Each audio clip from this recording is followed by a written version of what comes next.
难道说我老公出轨了？大家好，开始今天的分享之前，希望你能给人间烟火点个订阅，我将会分享更多优质的内容。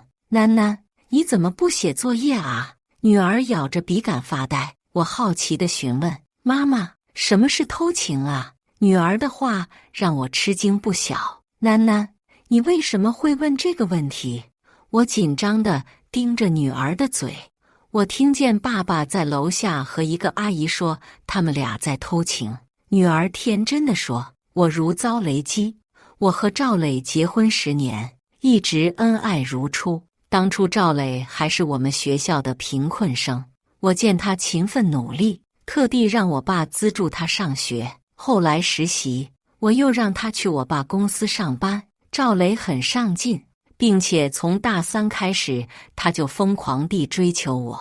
我被他追了4年，终于答应嫁给他。婚后，赵磊也尽着好丈夫的本分，对我呵护备至。生女儿的时候，我大出血，赵磊急得在手术室外哭。他握着我的手哭道：老婆，以后我们不生了，你太辛苦了。这番话把我感动得泪流满面。我一直觉得我是史上最幸福的女人，没想到见我一脸沮丧，女儿上前拍拍我的胳膊，以示安慰。妈妈，虽然我不知道爸爸说的是什么意思，但是我永远爱妈妈，支持妈妈。女儿的话让我倍感欣慰，我慈爱地搂着女儿。女儿胖乎乎的小手举起一块电话手表，我把爸爸和阿姨说的话都录下来了。我点开女儿的电子手表，里面的话让我如坠冰窖。磊哥，你什么时候和那个女人离婚娶我呀？女人的声音娇滴滴的，满口委屈。软软，你不要着急，我计划已经进行到一半了。那个老东西已经让我进公司管理层了，再过2年，我把他们江家全部扫地出门。赵磊的语气阴森，一点也不像他平时对我的温柔体贴。磊哥，还是你有远见，大学的时候就知道那个江叔好骗。这几年虽然只能和你偷偷见面，但也算让我过了几年好日子了。女人扬眉吐气般长舒一口气。赵磊低笑几声道：软软，我明天就给他买巨额保险，到时候我再带他去爬山，赔偿金就给你买栋大别墅。他爸就他一个女儿，到时候江家的公司都是我的了。磊哥，软软。录音戛然而止，我的手指冷到没有知觉。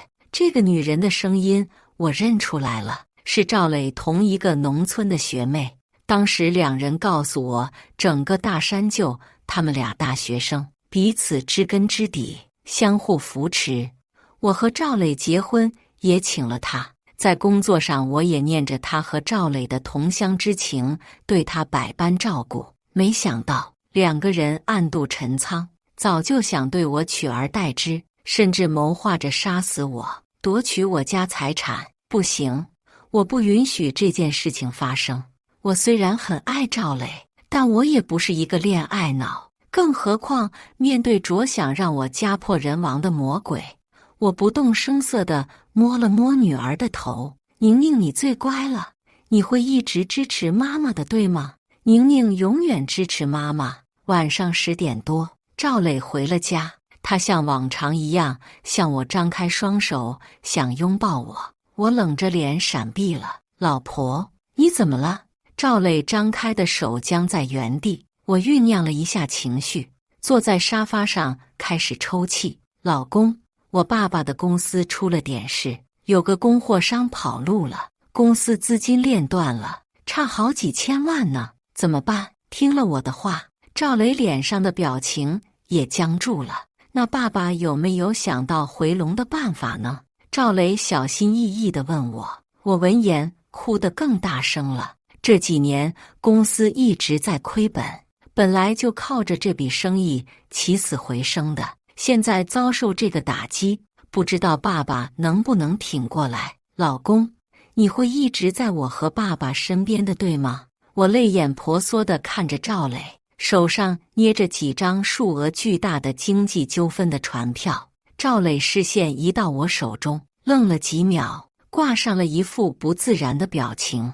那是自然，老婆，现在天灾人祸根本不能避免，不如我们各自给对方买份保险吧，这样也为了以后天有不测风云嘛。赵磊搂着我提议道。我内心冷笑，好你个凤凰男，这是要把我榨干所有价值啊！我有一丝为难地说，我也挺想，但是我顿了顿，我昨天去做了体检，我得了乳腺癌。老公，你会一直在我身边吗？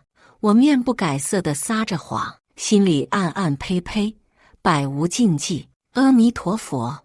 而赵磊听到我得癌的消息，脸色大变。老公，你怎么了？我观察着他的表情。赵磊皱着眉，好半天才勉强笑了一下。你先去休息吧，我还有点工作要去书房处理一下。说这，他把我丢在客厅，自顾自地朝书房走去。我收起哭丧的表情，满脸冷漠。好家伙，这就装不下去了。我回到卧室，戴上耳机，打开了平板。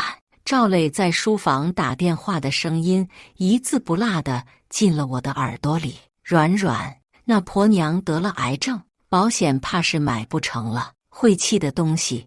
而且他爸的公司也不行了，那叠船票够擦1个月屁股了。我得抓紧捞点，不要白浪费了我这么多年的努力。你放心，我马上就把这个包袱甩掉。听着赵磊毫无感情的奚落和嫌弃，我心中的怒火更是忍不住了。好你个白眼狼，我江家何时亏待过你？不过听赵磊的对话，我隐隐觉得他背后的小动作可能还不少。赵磊这几天称加班一直没回家，我也无所谓，自是有人替我盯着他。我去了我爸的公司，这些年我信任赵磊，很少来公司视察。公司的同事见我来了，纷纷露出惊讶的表情，欲言又止。我淡定地点点前台的秘书，你和我进来一趟。办公室里，我闭着眼躺在老板椅上，秘书小刘坐立难安，紧张地盯着我。小江总，您找我有什么事吗？小刘忍受不了内心的煎熬，结结巴巴地开口。我这才睁开眼，直直地盯着他的脸。小刘，你1个月工资8000，加上年终和绩效，1年也不过20万。但你前天提的那辆玛莎拉蒂价值不菲啊！我似笑非笑地看着他，小刘的额头上渗出了密密的汗。小江总，那是因为我爸，你爸的手术费上个月才刚结清。我举手打断了他的话，小刘的身子微微颤抖。小江总，我错了，我招。小刘的心理防线彻底崩塌了，痛哭流涕地开始和我诉说起了赵磊的罪状。赵磊仗着是我爸的女婿，在公司里作威作福。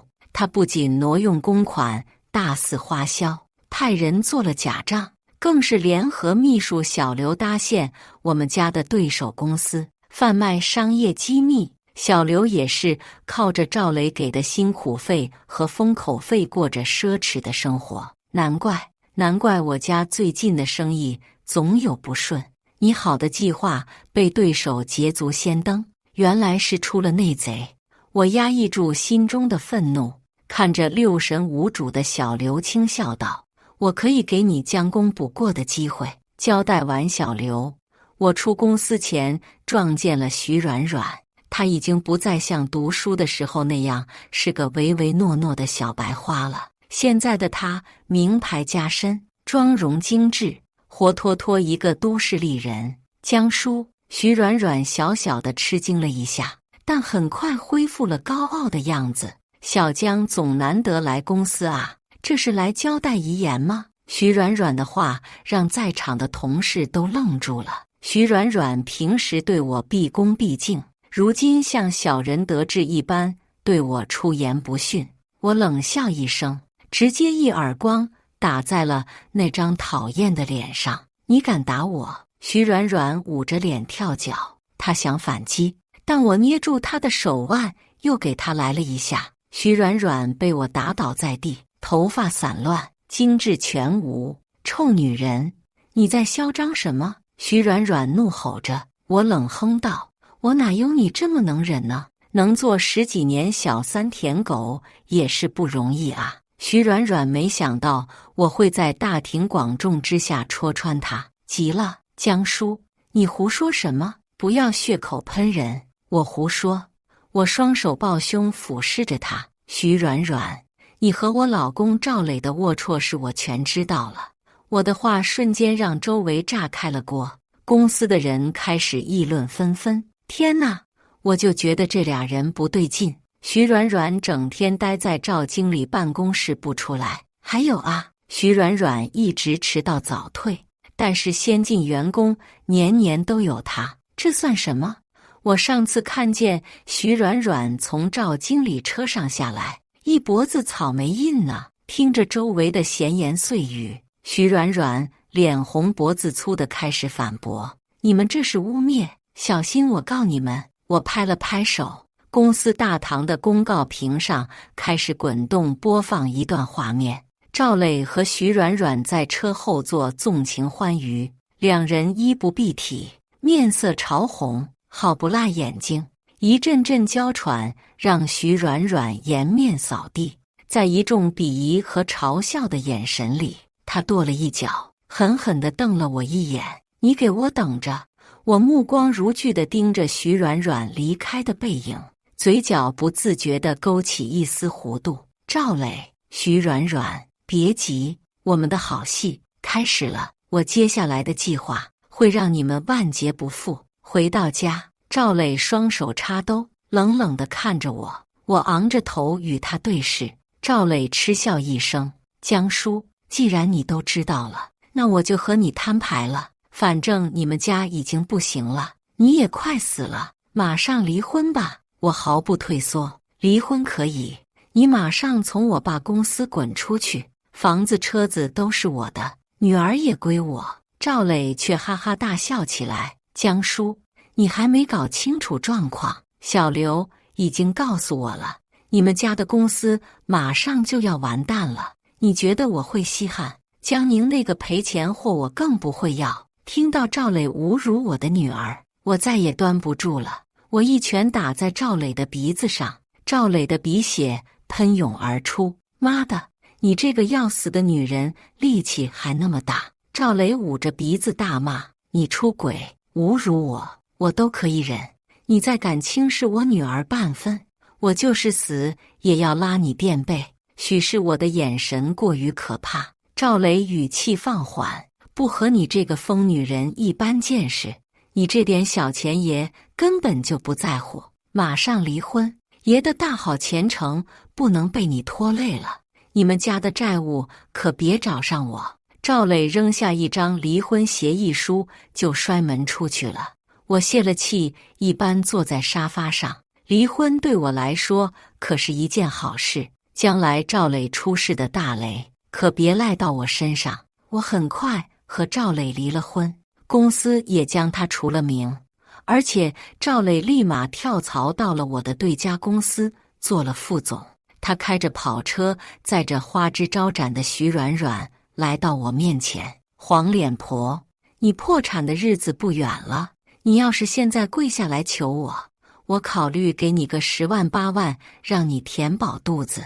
赵磊张扬地摇下车窗，对着我冷嘲热讽：赵磊，你没听过一句话吗？爬得越高，摔得越重。我面无表情道：哈哈哈，那你就走着瞧吧，下个月的企划招标，就是我看你摔死的时候。赵磊甩了甩手里的企划书，示威似的扬长而去。赵磊，谁摔死还不一定呢。招标现场，近100家媒体争相报道这一次的高新技术招标会。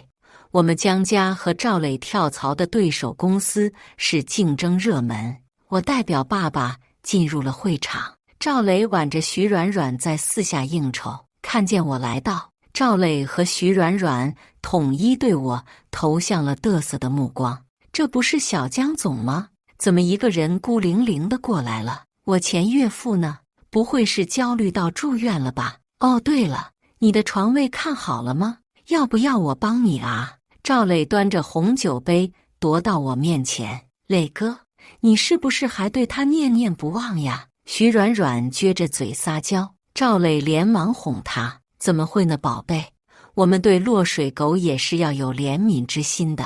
磊哥你真善良。徐软软一脸崇拜地看着赵磊，两人腻歪的让我想吐。我翻了个白眼就走开了。赵磊在我身后大喊：江叔，待会记得喊好救护车哦。我的白眼快翻上了天，真是黄金矿工挖出了2块大神金。尊敬的各位企业家，各位领导，欢迎各位莅临我们的高新技术招标会。主持人笑靥如花地宣布着招标会的开始。赵磊神气活现地看向我，我气定神闲，鹿死谁手还不一定呢。哇，好精美的信封！大家一定想知道我手中的这份企划书是哪家公司的吧？主持人神秘地举起一份文件，赵磊不由得挺直了腰背。这份企划书获得了大批量的好评。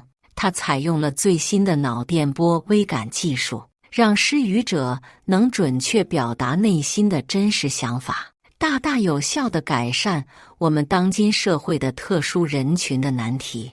这一技术让在场所有人和媒体都啧啧称奇，赵磊也愈发得意了。名利和金钱正在朝他招手，他一辈子的希望就是荣华富贵，现在就在面前了。怎么能不兴奋呢？我宣布，这一项企划来自德康生物技术公司。主持人提高了音量，在场所有人都不由得鼓起掌来。德康公司是我们江家多年来的死对头，一直被我们家压一头，如今能扬眉吐气，自是神气十足。德康公司的王总更是如胜利者一般，朝我举起了酒杯。赵磊满面红光，就差把小人得志这几个字写在脸上了。在所有人都沉浸在喜悦和艳羡中时，我缓缓地举起了手。我有问题。全场沉默了，齐刷刷地看着我。赵磊和德康公司的老板也不明所以地看着我。江氏企业的千金似乎对此有所异议呢。主持人微笑地看着我。我在所有人好奇的目光中信步走上舞台，接过话筒。各位，高新技术产业的需求日益增长，不过我想请问大家，技术是原创的好呢，还是剽窃的好呢？我微微笑着，现场先是一片鸦雀无声，随即开始窃窃私语。赵磊还是不慌不忙，他得意的眼神似乎在说：你有证据吗？我当然有证据。我胸有成竹地将手抬起，身后的超大屏幕出现了一段监控画面，画面背景在我爸的办公室。我爸将所有的计划和技术样本都存放在电脑里。身为江家的女婿，自是没人防着赵磊。赵磊打开我爸的电脑，将 U 盘插进电脑，开始对着屏幕操作。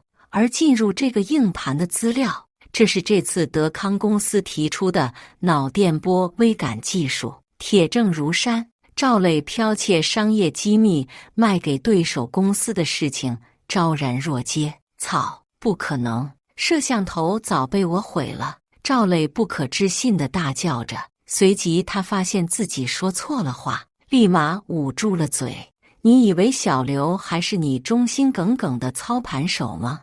他一早就弃暗投明投靠了我，把所有的事都告诉了我，甚至按照我的要求给了你错误的信息。你不仅剽窃了我们公司这一次的计划书，之前的多次机密泄露也是出自你之手。我一鼓作气，将赵磊偷取机密、对手公司汇款给赵磊的资料和证据统统投放上了大荧幕。如此商业丑闻让德康公司措手不及。王总，您太相信赵磊了。这一次的企划书，我不小心写错了几个细节，还没开始改呢，就被赵磊卖给了您。要是真按照这份企划书投入生产发售，出了安全事故，恐怕您9族都赔不了命。我歪着头，冲台下的王总眨了眨眼。王总被今晚的事震惊到说不出话，见我当众点他光秃秃的脑袋已经开始冒汗了。江叔，你故意害我是不是？赵磊对着我咆哮。我故作惊讶地说，此话从何说起？是我故意给你计划书的吗？是我让你偷窃机密卖出去的吗？是我让你挪用公款，带着小三花天酒地的吗？我的话让媒体本就闪个不停的镁光灯更加卖力了。赵磊面色惨白，在我的笑容中，门口进入了几个执法人员。赵磊，我们接到了江淑女士的报案，你涉嫌挪用1300万的公款，和我们走一趟吧。警察拿出了手铐，赵磊面如土色，仿佛被抽走了虾线，好几个警察都差点扶不住他。江叔，你放过我吧！要被带走的时候，赵磊突然大喊大叫起来，他的挣扎一点用都没有，反而显得更加滑稽。德康公司的老总也被媒体团团围住。王总，麻烦您解释一下刚刚的事情是否属实。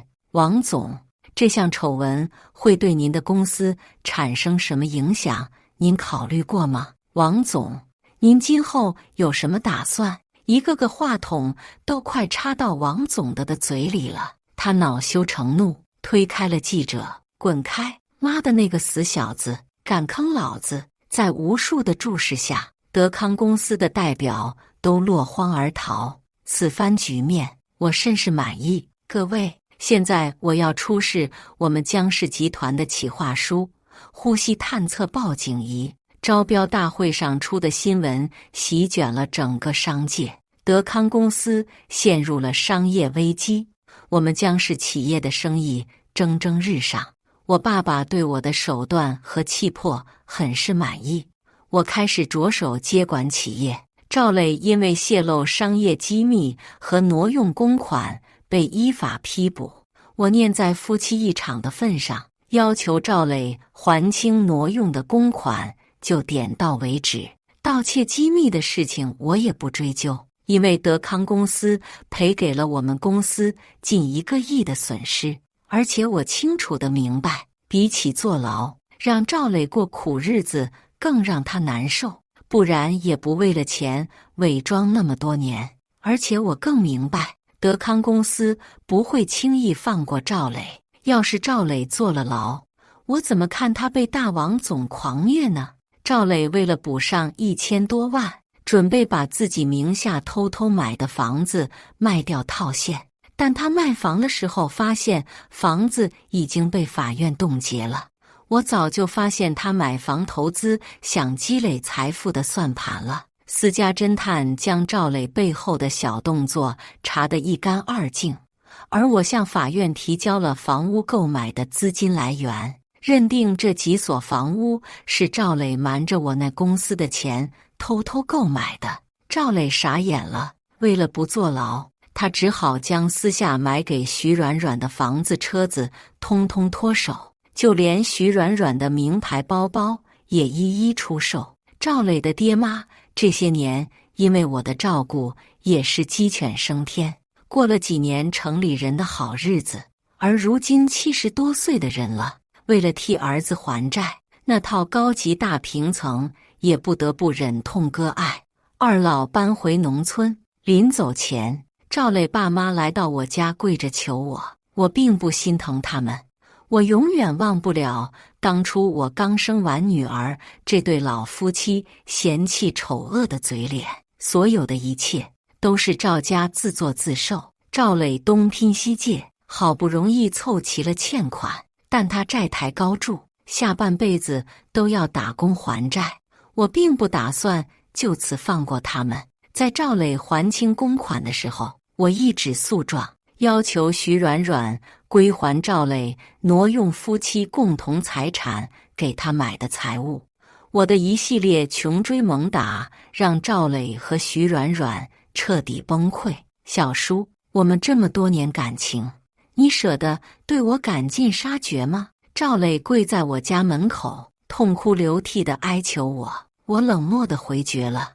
你要整垮我们家公司，弄死我的时候，什么时候念过夫妻情分呢？小叔，是我鬼迷心窍，都是徐软软那个贱人挑唆的，她就是快口香糖，粘着我不放。小叔，我是爱你的，你原谅我吧。赵磊拉着我的裤腿，一脸真诚，我嗤之以鼻。据我所知，徐软软对你是真爱，你现在这么落魄，人人喊打，她也对你不离不弃呢。听说为了你还去夜场陪酒了，那个女人早就跟别人睡了。小叔，我明白了，只有你才是爱我的。你想想我们的感情，想想我们的女儿。赵磊打起了感情牌。哦，是吗？我饶有兴趣地看着赵磊的丑态。徐软软嫌贫爱富，要不是他挑唆，我才不会做出这些糊涂事。赵磊愤愤不平地说。我靠在大门上，目光盯着那个越凑越近的身影。小叔，我们复婚吧。赵磊说出了自己的想法。我还没出声，徐软软就举起包打在赵磊身上。你这个负心汉，我为了你什么都做了，你还在背后恶意侮辱我。徐软软嚎啕大哭，手上的力气越来越大。你要我去陪王总睡觉，帮你搭线，我做了。你要我帮你还债，我也做了。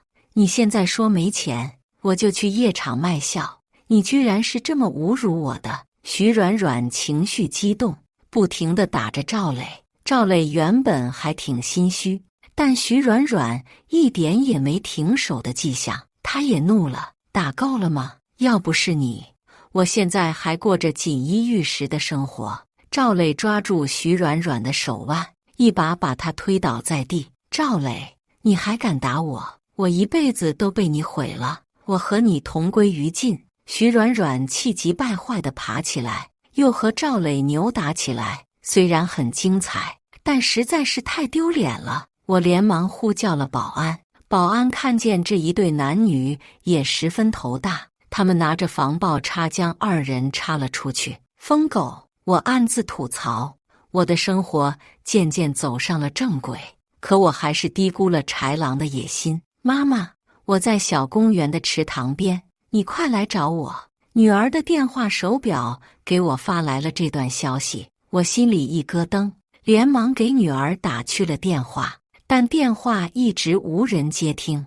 我心里开始慌乱起来，难道女儿出了什么事吗？今天是女儿的舞蹈班，女儿不会跟陌生人走的，会是谁带走她？不被老师察觉，只能是赵磊。我开始害怕起来。现在的赵磊就是被逼上绝路的丧家之犬，难保他不会做出什么事。我顾不得报警，急忙驱车去了小公园。我可以有事，但女儿绝对不能。等我到小公园的时候，我并没有看见女儿。囡囡，你在哪啊？我扯着嗓子大喊。四周荒无人烟，静悄悄的。我还想继续寻找，一把尖利的物体抵住了我的后背。江叔，你还真好骗！赵磊阴森的声音从我身后传来。我女儿呢？我着急的大喊。你放心，有人看着她呢。赵磊将我的手机夺走，一把把我推倒在地。2个月后，我再次见到了赵磊，他现在一点也没有当年的意气风发，活像个邋遢的流浪汉。他的衣服破败不堪，全身都布满了鞭痕和刀伤。更可怕的是，他的一只眼睛也不见了。我吃惊地看着他，赵磊似乎被我的目光激怒了。贱货，看什么看？这些都是你害的。我被高利贷追债，被王总追杀，每天过着阴沟里老鼠的生活。我的手指被切断了几根，我的眼睛被活生生地挖走了。就这，他们都不放过我。我要是再不还钱，他们都会杀了我。赵磊暴怒，那把小刀抵在了我的喉咙处，用仅存的一只眼死死地瞪着我。你立马给我打500万，不然我就把你先奸后杀。赵磊咬牙切齿地瞪着我，我默不出声。赵磊的耐心耗尽了，那把小刀划开了一点我的皮肤。臭娘们，你不怕我杀了你吗？赵磊狂怒，我的目光朝他身后看去。赵磊好奇地循着我的目光扭过头，机会来了！我一个肘击打在赵磊的太阳穴上，赵磊眼前一黑，尖刀掉落在地。我迅速把刀踢进水里，又给了赵磊下身一脚。赵磊痛呼，捂着命根子倒在地上翻滚。我一脚踩在他的胸口，赵磊一口血喷了出来。而此时，我口袋里另一部手机响了。江女士，您的女儿并没有大碍，她还在舞蹈班没出来过。我公司的保镖给我打来了电话。我长舒一口气，看来赵磊在我的精心保护下根本接近不了女儿。今天意外得到了女儿的电话手表，才想到了这个敲诈我的主意。我怕女儿真的出事，不敢报警。为了稳住赵磊，我只身前往这里，然后派保镖寻找女儿的下落。江叔，你还是那么狡诈！赵磊气得胸口疼。算了，你这样的人还是进监狱吧。我拿起手机准备报警。赵磊听说我要报警，急了，他一口咬在我的小腿上。我吃痛松开了脚，赵磊趁机手脚并用地跑了。算了，穷寇莫追。而且赵磊现在这样，今后的日子怕是也不好过。几个月后，赵磊的尸体认领电话打到了我的手机上，我这才知道赵磊在逃债的路上刹车失灵去世了。而警方顺藤摸瓜，德康公司派人暗中割断了赵磊的刹车片和油管，导致赵磊汽车失控撞到了山体。王总也被逮捕了。而赵磊的父母听说回了农村，过不惯苦日子，在村里横行霸道，被一个武疯子活活打死了。徐软软已经被赵磊的巨额债务和暴力倾向吓跑了，所以认领尸体的事就落到了我这个前妻身上。我涂上了大红包的口红，穿上了粉色的套装裙，脚步轻盈地出门认尸去了。赵磊的尸体用面目全非来形容，一点也不为过。我忍着呕吐的欲望签了字，办理了认尸手续，随便找了一家廉价火葬场，将赵磊烧成了灰。路过化粪池，我思考了3秒，将塑料袋盛着的骨灰一股脑地撒了进去。我的生活一片光明。而赵磊带给我的黑暗就随着化粪池一起消散吧。以上就是今天分享的故事，大家有什么想说的、想吐槽的，欢迎在下方评论交流，也更希望能给人间烟火点个订阅，我将会分享更多优质的故事内容。